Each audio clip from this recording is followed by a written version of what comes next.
Should you take the summer off from trading? Hi, it's Charlie giving you Saturday's video.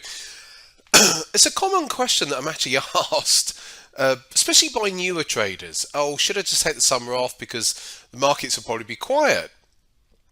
And there's a few considerations here. One is if you take time off, so if you take time off like that, it's fair enough going on holiday and being away from the markets for those sorts of reasons. But if you say, right, that's it, I'm not going to trade from July and August, for example, and you take time off, then you can start to, well, for one, you can start to lose some of the soft skills of just being there and being on top of your analysis and watching the market and trading. You start those skills start to go downhill. It's a bit like I always give the analogy of a pot of water on a stove, and if you don't give it constant heat, then the water will get cold again. So your skills that you've been developing get cold again. So that's one thing. I also would challenge your passion for the markets, because really, if in the markets, you should be passionate about trading, about being involved in the markets. And so if you're saying, oh, I'm just going to take the summer off because it might be boring, well, you have to ask, have you, should you even be trading? Because where's your passion? And lastly, or there's plenty more, but the actual markets themselves, there's no guarantee that the markets are going to be quiet. You could have two traders, Trader A and Trader B. So you've got Trader A and you've got Trader B. And Trader A takes the summer off. Trader B keeps on trading through the summer. And Trader A comes back in September only to find that actually the market moved, and Trader B has had a great time.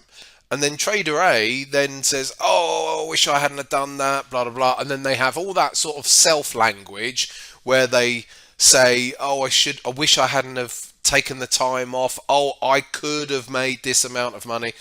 All of that sort of language. So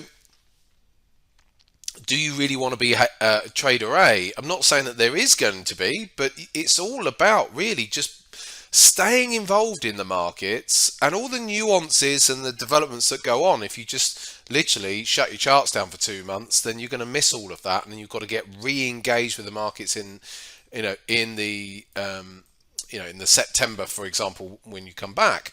And there's a really good example from last year. At the moment, we're just coming into July of 2024. This is just on the euro dollar. The euro dollar is moving around. It's been coming down, it's moving up, it's moving around, much like some of these other markets and currencies here. That actually, the Aussie dollar, which has been chopping around for the prior 6 weeks, decided to break out there. But anyway, I'll use the euro as a proxy here. So if we go back to last summer, if you'd have taken July and August off, well, there was a whopper of a move to the upside, and then an even bigger move to the downside. And in fact, I was in both of these moves. I got trading stopped out, but still had a bit of profit on the move to the upside, and then got short around the low 110s around here. And then ran that all the way down to between 107 and 106 with my exits into September. So it's a classic example, in fact, and that was what was, I think, my best trade of the year, or biggest trade, should I say, of the year. A trade which started in when?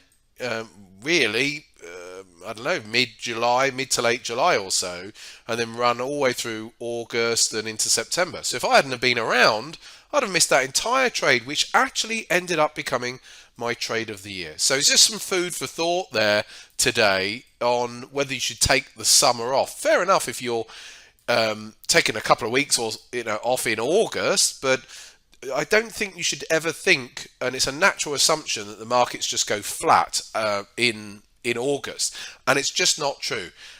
Wind back a chart of a market that you trade and go back to every summer and I've just gone back to the summer of 2023.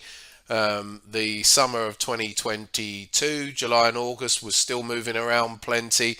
Fun enough, I remember this well because I was trading on the short side around about here. In August, so that was 2022. Let's go back to 2021 into the summer. Yeah, a bit choppy there for a while there in July, then had a move, and then a bit of a move to the downside, then a move to the upside. There's actually plenty going on. 2020 was choppy. There you go. So there's a nice example. August, actually, that was from August through July was great. It was just August and actually into September where it was choppy here. Really, it didn't really start taking off properly until we got into the late October and then started trending again. But nevertheless, there's still movement. So it's a bit of a fallacy to think that markets won't be moving in the market. So just take a given market that you like to trade or markets that you like to trade, wind back the clock and see for yourself, because it's not a guarantee that they're not going to move, and it could well be that one, you miss out on a great trading period. It's if you don't, and at the very least, stay on top of that stove of hot water on the that pan of hot water on the stove.